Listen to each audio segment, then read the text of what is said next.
Yes, indeed, it is a big subject. It's been on for a while, and who knows how long more. We've got two gentlemen, as you may have seen there, joining us to weigh in on the matter this morning. We've got Mr. Mikey Jaffa, former director with the SSS, as well as Dr. Obadiah Melafia, who is a member steering committee and constitution drafting committee of the NTF, as well as his other designations as an economist and former deputy governor of the CBN. Gentlemen, good morning, and thank you for joining us today on the program.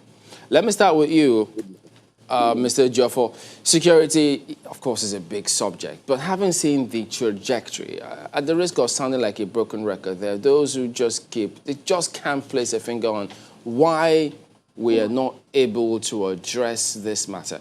But given the latest submissions and incidents surrounding the Benue State governor, does this introduce, some may think this might just be a dangerous trajectory if not nipped in the bud, as he has outlined in that brief to State House correspondents. What are your immediate thoughts about what he said? Well, I think the governor was absolutely right in his assessment. Even though this is not their first attack on any sitting governor. You remember that the governor of Borno State, Zulu, has been attacked severally. But this one is peculiar because it has some ethnic coloration.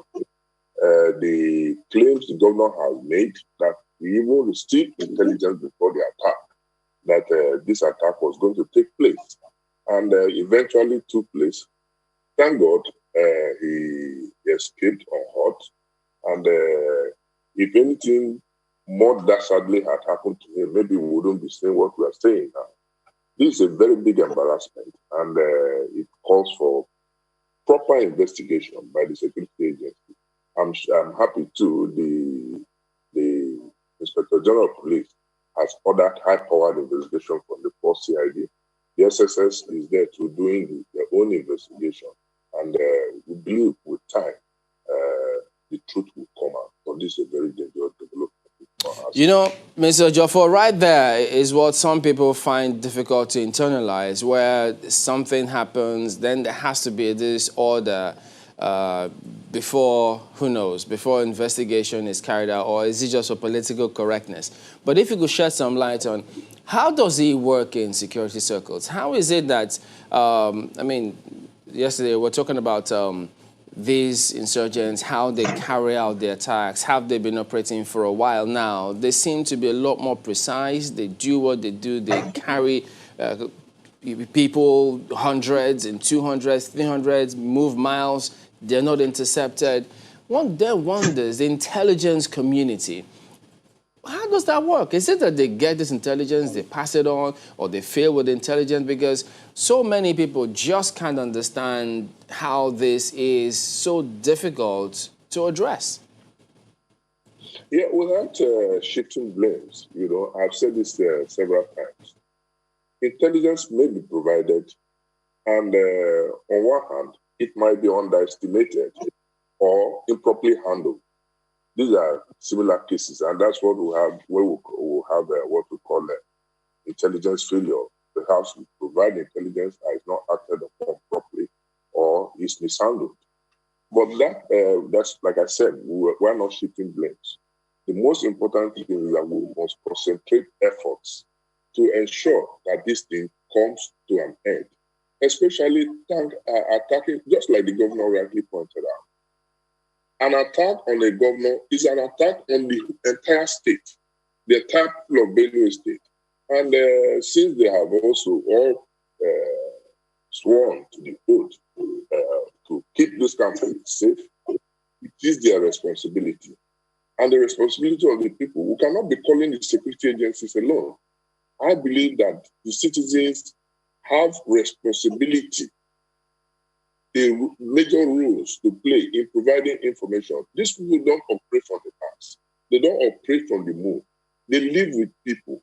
And it's shocking too when I heard that some fishermen, without prejudice to the outcome of the investigation, when I read in the papers that some fishermen have been arrested, whether it's a social media story or not, We should not trivialize this type of situation that is very, very grievous. We must accord it the necessary priority.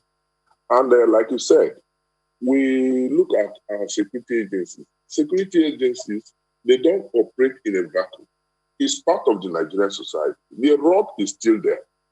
We are not importing our security agents, our agencies from outside the country. They are Nigerian.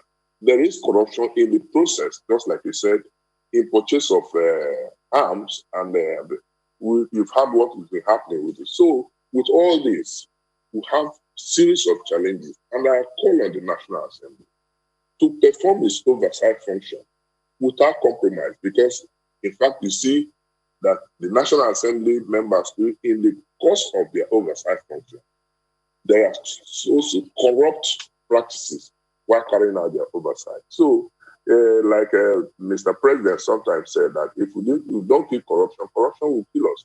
Security is the primary responsibility of government. And without security, there won't be any meaningful development. So we must accord priority to our security to ensure that people are free to carry out their legitimate business. Afia, did you see this coming? Well, I'm not a prophet, so I never see anything coming, even though people might arrogate to me that quality. I'm just a humble social scientist and an economic expert. But let me just say that this attempt on the life of an executive governor, an incumbent of a state, like my colleague just said, is an attempted attack on the entire people of the state. So those who are trying to do this wicked thing need to understand the implication of what they are trying to do.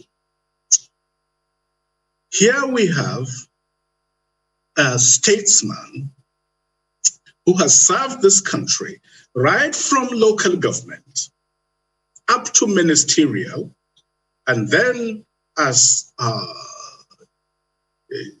executive governor of his state, he has paid his dues. He's been a big-time farmer since his youth and chose to go to his farm. And like he said, if a governor of a state cannot feel safe to go to his farm, how will the ordinary Benue people feel in going to their farms? So this is a very bad precedent. It's a very evil precedent. Well, the circumstances in Borno are totally different. Borno is a war zone. We've been living with this evil people for quite a while. But what happened in Benue is totally evil, it is totally diabolical, and it opens a new dimension. And like Wike said, they don't know what they are trying. This could affect the whole of the country, because there's no way Benue people and the people of the Middle Belt, let me emphasize, the people of the Middle Belt will ever accept this attempt on the life of one of their sons. Let this be very, very clear. Nobody's afraid of these people. It is just that some people are being given arms and allowed to move freely with these arms, while the little dang guns and machetes that ordinary people have are being dispossessed from them. They are not even allowed to defend and protect their homes and their families. So this is the dimension of the whole thing, but we are glad that God spared the life of His Excellency Governor Atom. He will live a very long life, and I believe that God is not done with him yet in terms of responsibility and leadership. And as long as God allows, he will continue to serve his people, and he will continue to serve this country. We are very pained by it. We are very alarmed by it. But we know that God is the protector of the just. But let these people know that nobody is afraid of them. Nobody. We shall never be cowed. One group has claimed responsibility. We saw it in the papers, in social media being moved around. We don't go by rumors, but who are we to contradict them? And I'm a bit suspicious about fishermen, Jukun fishermen for that matter. What would Jukun fishermen have to do with the governor of Benue State? I find that childish, and I find that very dubious. In any case, no fisherman who attempted such a dastardly evil will stick around and wait to be caught. This is very unlikely, and it borders on the very childish. And there's a lot of childishness around.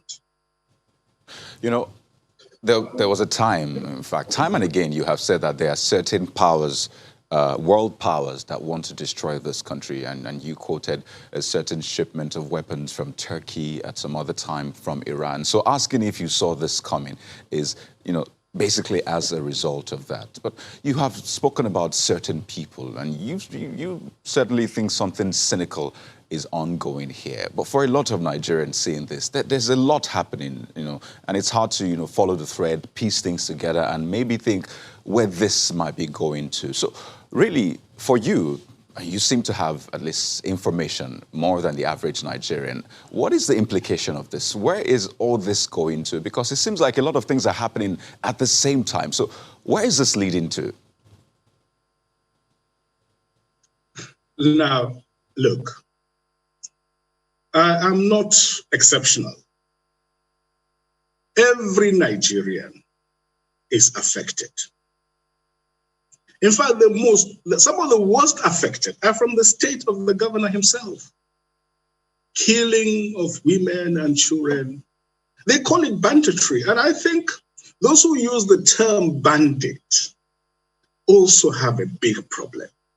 In fact, I find that using the word banditry is like really trying to rationalize away what is existential evil in itself. They are not bandits.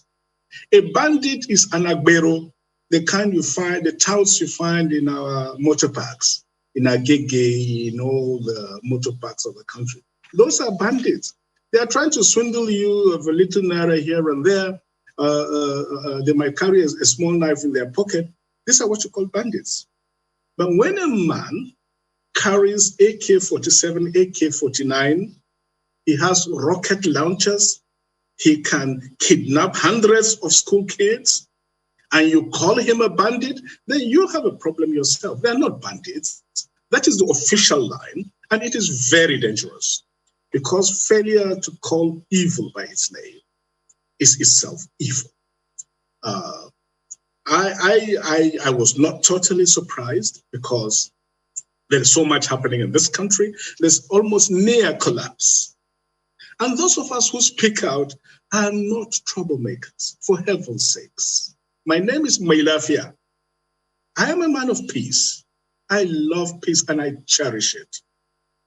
But when you have a societal breakdown bordering on anomie, bordering on complete lawlessness, and you see, the people in government don't understand that government simply means that institution that monopolizes the use of legitimate violence.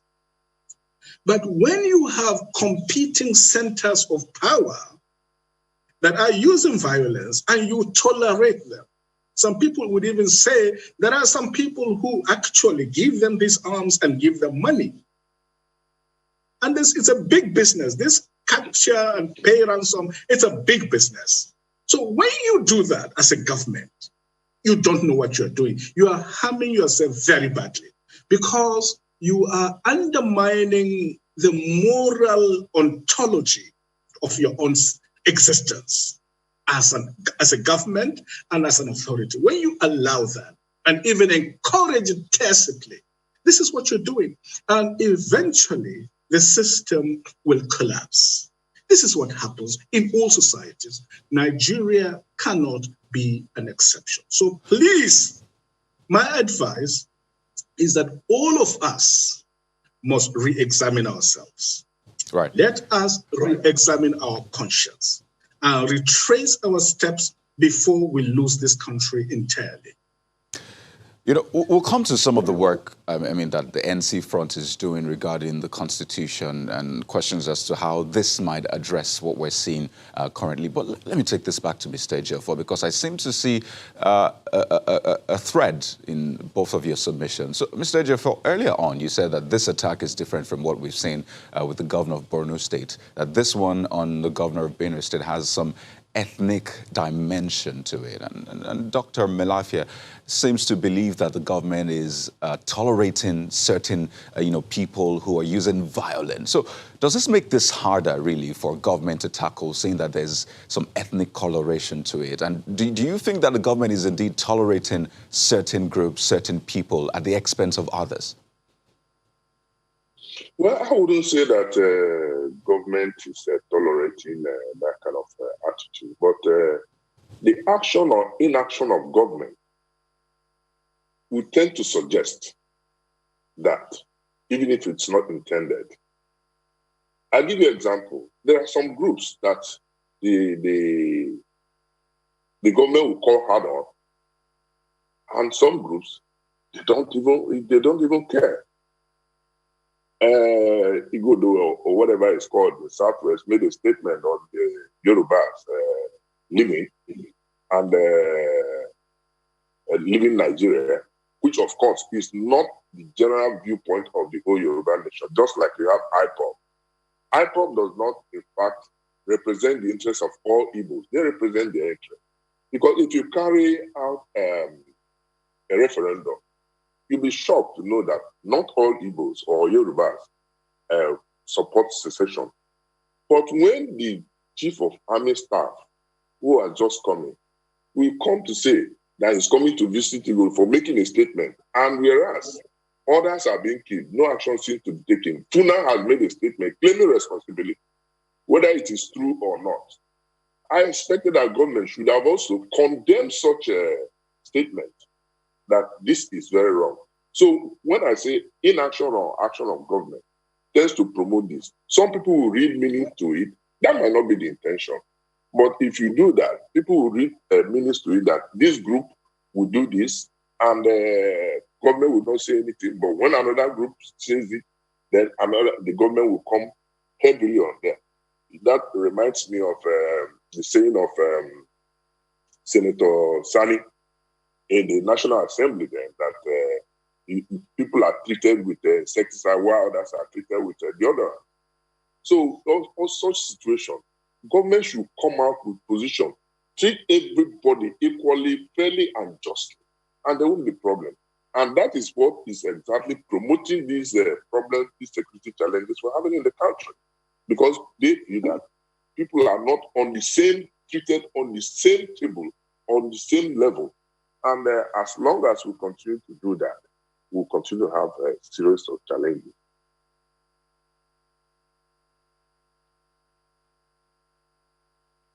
All right, Mr. Ejiofor, a question arises in my mind when you recall what Dr. Melafia said a little while ago when he said, well, there are rumors, according to him, that some people have taken responsibility for the attack on the governor of Benue State. So speaking from a security perspective, from an intelligence perspective, what should we be doing with that kind of claim? And secondly, are we to say we're unaware of the people who carried out the attack?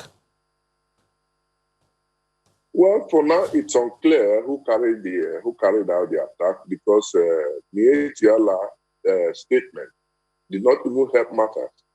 They came out to say that you were supporters of the governor that attacked him. That doesn't make any sense. And Funam, whether it is correct or not, claiming responsibility, and government is not doing anything. But I believe that for now, investigations are on, both from the police, the state security service, to establish the people behind this.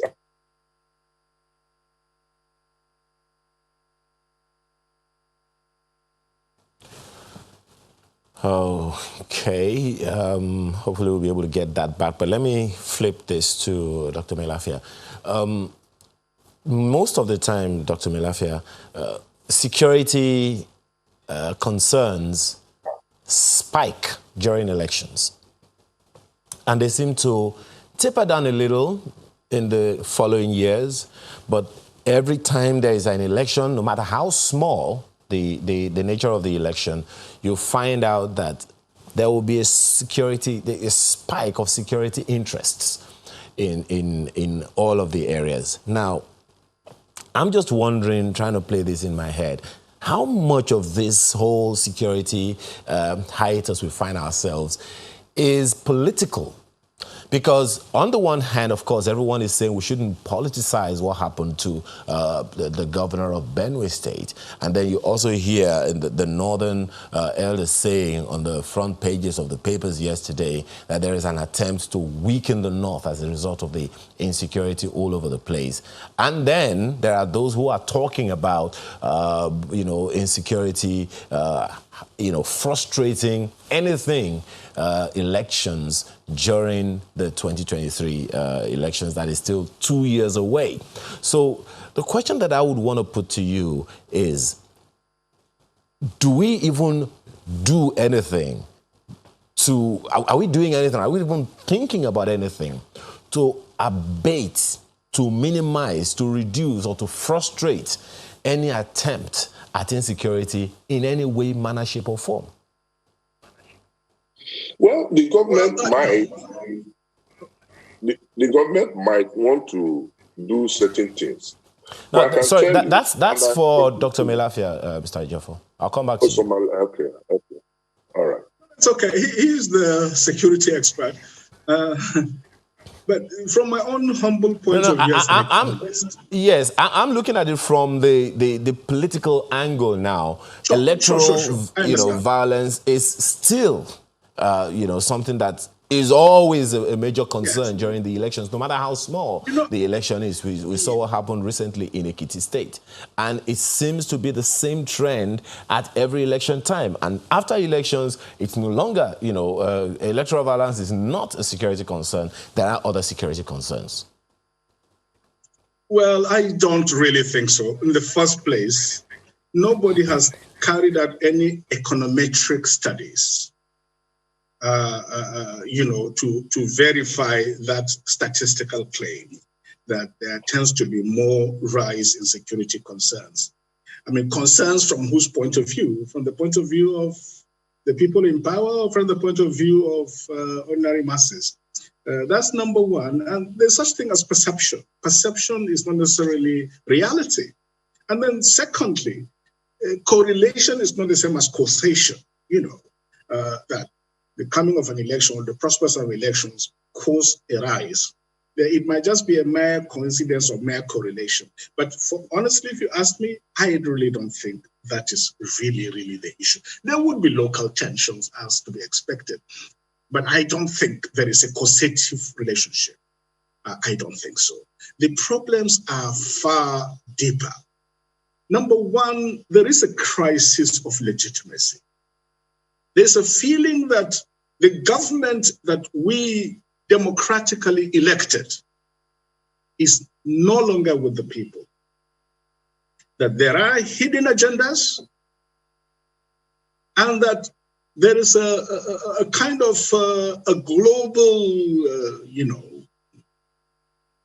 situation to gradually undermine Nigeria. You did make reference to what I said, in some of my columns, and that is a fact. I believe that there is a global conspiracy, and I'm not a believer in conspiracy theories per se, but anybody who has studied classical European diplomacy from ancient times through Napoleon Bonaparte to the Congress of Vienna to the Treaty of Rome, who's claimed that there are no such thing as conspiracies, may either be a god or he is a fool. There are global conspiracies. Well, Dr. Malafia, the issues Yes. you have raised there, right here, right now, let me are finish. not Let me issues finish. to play The with point, or joke no, the around point. with. No, And no, you no, have no. said that The there are point deeper oh, issues. goodness And you've me. mentioned one. No. Let It'll me be make good the to point, explore sir. some of them, but when we return from this break.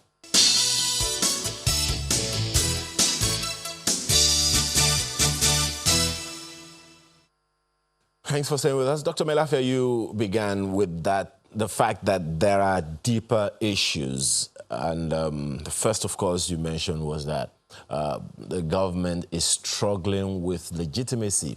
But that's not new, really, because over the years, trust deficit between the governed and the government has depreciated gradually. And it just seems to have come this far, so far.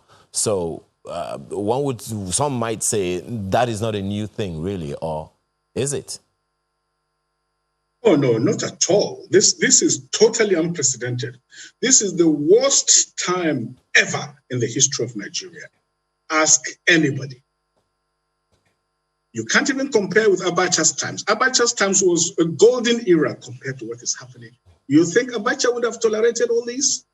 You can't travel on these roads, killings everywhere, destruction everywhere. I was trying to make the point that world powers want to destroy Nigeria.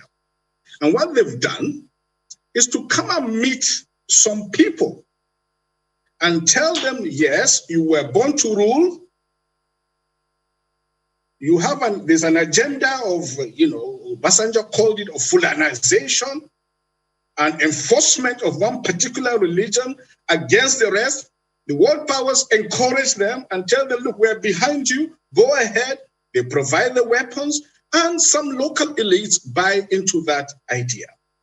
And they begin a campaign of genocide, because this is what it is. If you carry heavy weapons unchecked, you go into the forest, you go into the ancient savannah, you kill people, you rape women, you kill children. What are you?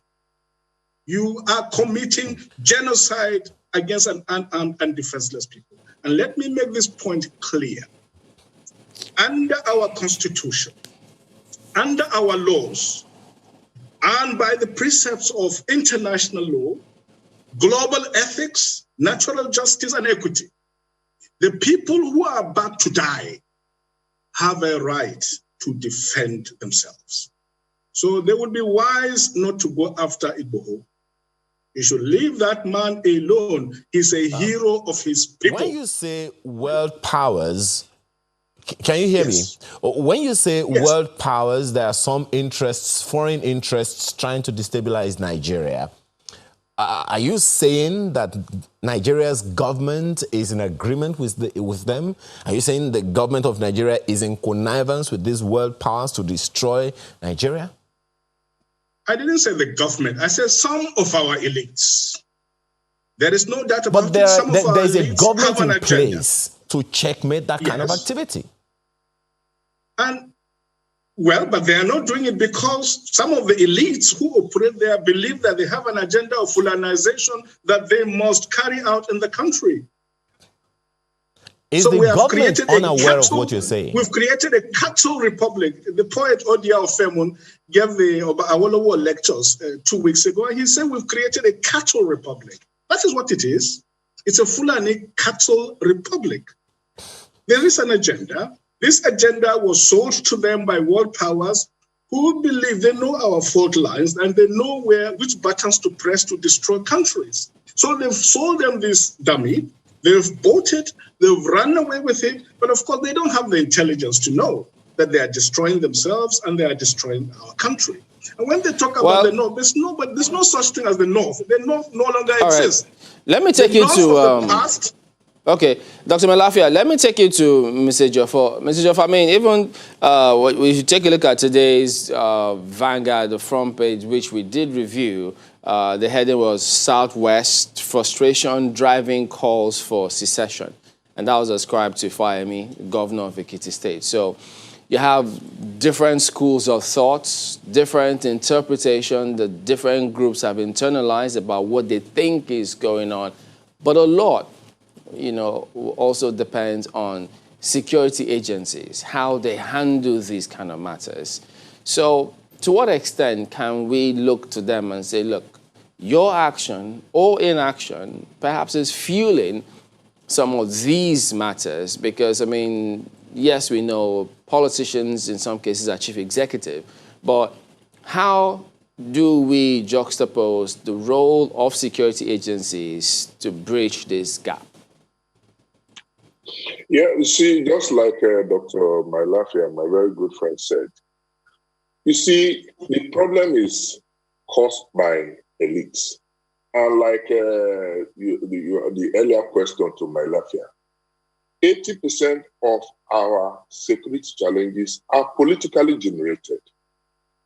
If he did ask why the spike towards election, the spike of violence, although Dr. Mailafia disagree with that because there's no data, but available evidence also indicate that there is always a spike towards election. And the reasons are obvious. Because of the legitimacy or illegitimacy of emerging government, which did not come from the people.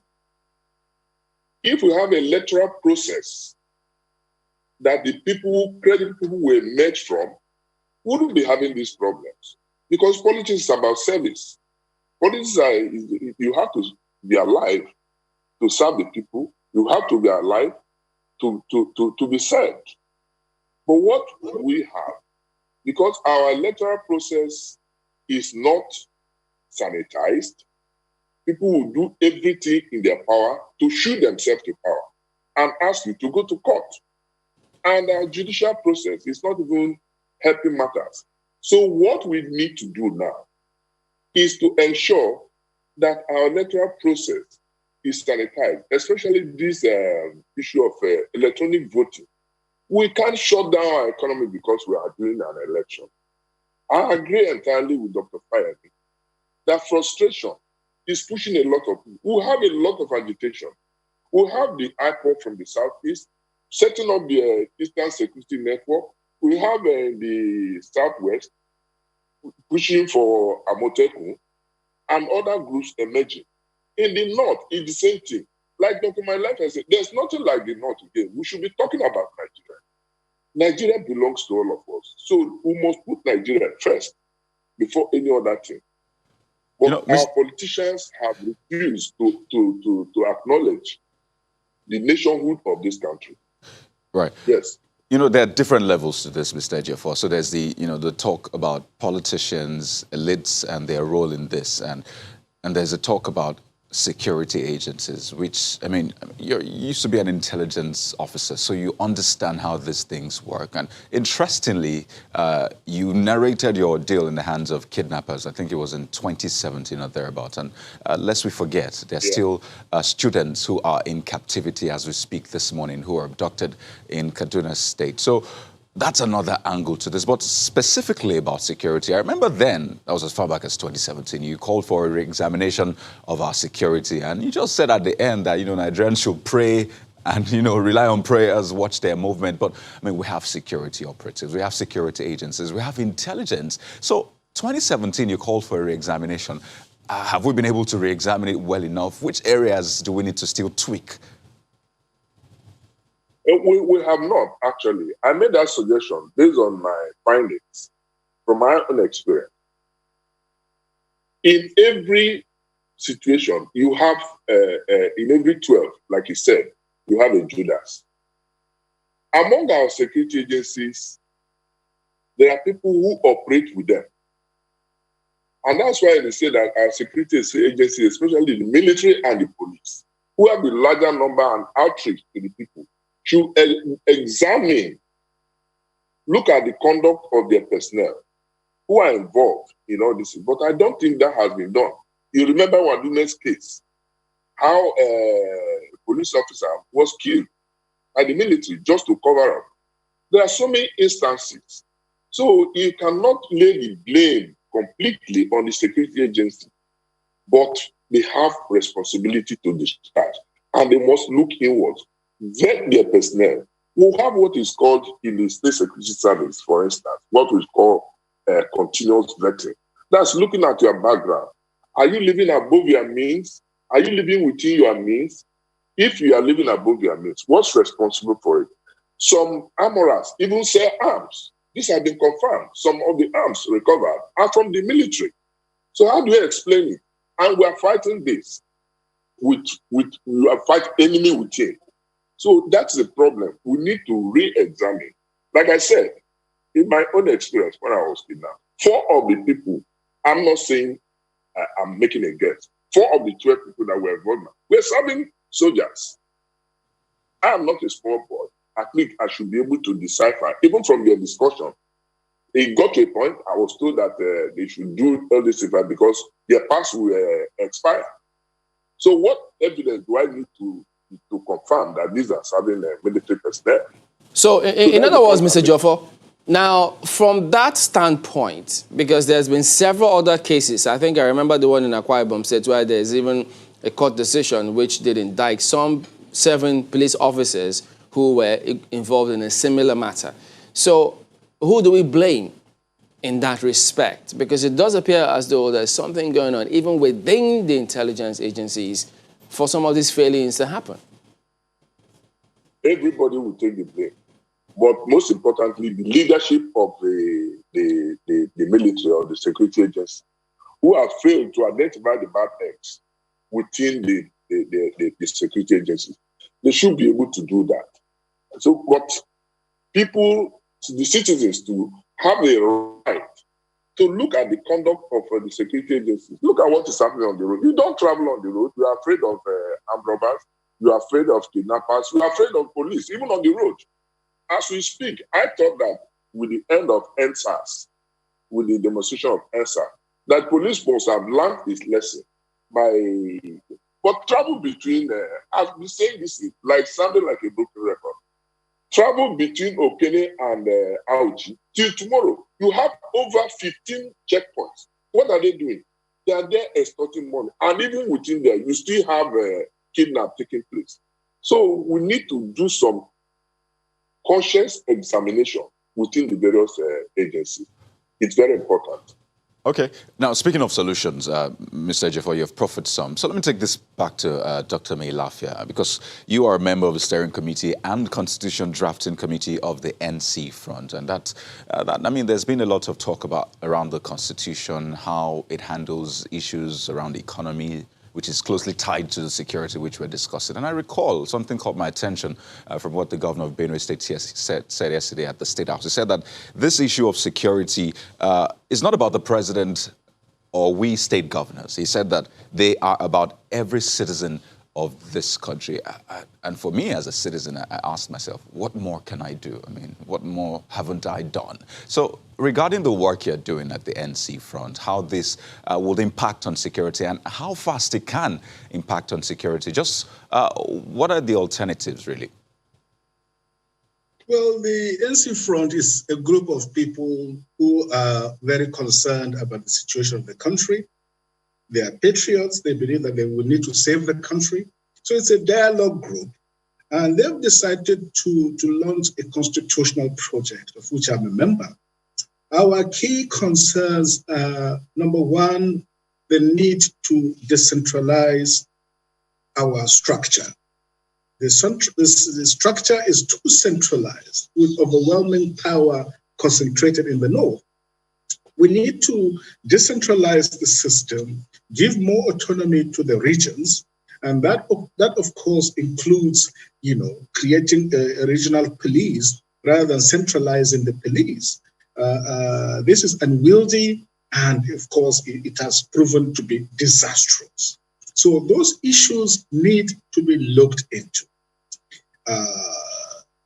Autonomy, if you prefer the word restructuring, you can call it that, or re-engineering, which is a term I prefer. I don't like to scare people. So if the term restructuring scares people, then re-engineering the federation in order to make it work, in order to unleash, prosperity, create jobs, and empower ordinary people. That is the way to go. And everybody must take responsibility. I have spoken and I have said that this is the worst government we've ever had in this country, by far the worst since 1960. But I will still say that the failure of this government is our collective failure, in a sense that we have tolerated this nonsense for too long. We've accepted it. And so we also must take moral responsibility. But if you are a leader, the buck stops with you. You cannot offer excuses. We are all leaders in various ways. Even in your community, you are a leader. Wherever you're in the church, in the community, we are all leaders. So we must take responsibility at whatever level we find ourselves. All right, so we should do away with this. In other words, we should do away with fear. Okay, pardon me, but we need to anchor at this point, but I'm sure subsequently we will look at specifics, what individuals can do in whatever space, wherever they find themselves, to make their own contribution to ensure that it all gets better. But we have to thank both of you, Dr. Obadiah Melafia, member, Steering Committee and Constitution Drafting Committee of the NC Front. We've also had Mr. Mike Ejiofor, former director with the SSS. Thank you, gentlemen, for talking to us today. Well, we will continue in a similar light in terms of solutions. What do we do? What is being done elsewhere to see, we bring something to bear here to achieve results? It's been done before. We're not reinventing the wheel. We'll talk about that when we return. Stay with us.